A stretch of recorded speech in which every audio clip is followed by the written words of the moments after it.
This Sept. 4, 2017. Photo provided by Inciweb shows people at a viewpoint overlooking the Columbia River watching the Eagle Creek wildfire burning in the Columbia River Gorge east of Portland.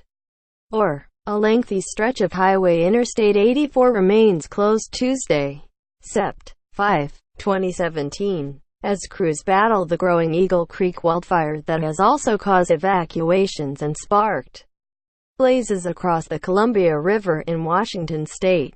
SALEM, a 15-year-old boy who allegedly started a wildfire by tossing fireworks along a hiking trail in Oregon's scenic Columbia River Gorge, with the blaze causing evacuations, the closing of an interstate highway and causing ash to rain down on Portland, has been charged with several offenses, authorities said Thursday. He's charged with reckless burning, depositing burning materials on forest lands, criminal mischief and recklessly endangering other persons, Hood River County District Attorney John Sewell said in a statement. The boy, from Vancouver, Washington, was not named. The fire that started Sept. 2, and which continues to smolder, burned 76 square miles, 197 square kilometers, of forest land, devastating beloved day trails around dozens of crystalline waterfalls in Portland's backyard. Witnesses had seen the boy, who was with other youths, tossing fireworks off the trail. A fire quickly started, stranding dozens of hikers who had to retreat into a safe area and wait out the night before being evacuated the next day. Flames leapt from the trees on the gorge's steep slopes, and winds carried sparks across the broad Columbia River, starting another fire on the Washington state side.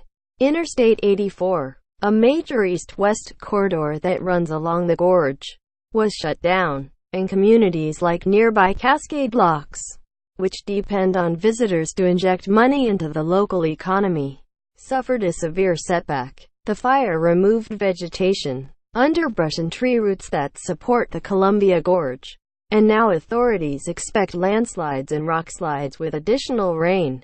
The historic Columbia River Highway and State Trail was damaged by fire and rockfall and remains closed. The uncontained portion of the fire is in steep terrain and fire managers do not expect it to spread further, authorities said. The charges came after a criminal investigation by the Oregon State Police assisted by U.S.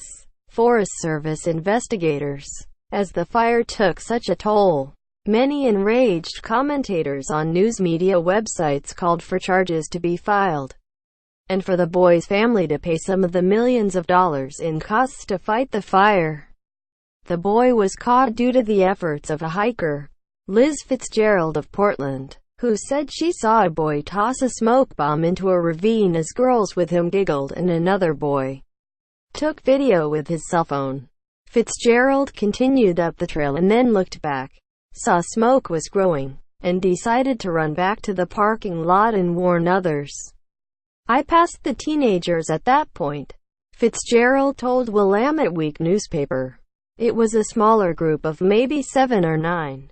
Just as I was passing them I said, "Do you realize you just started a forest fire?" And the kid said, "Well, what are we supposed to do about it now?"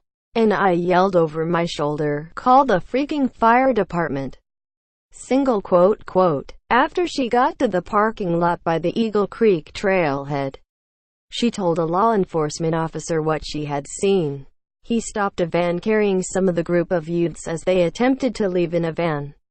The fire was one of the worst to hit the U.S. West during a particularly intense fire season. Follow Andrew Zelsky on Twitter at https://twitter.com/AndrewZelsky.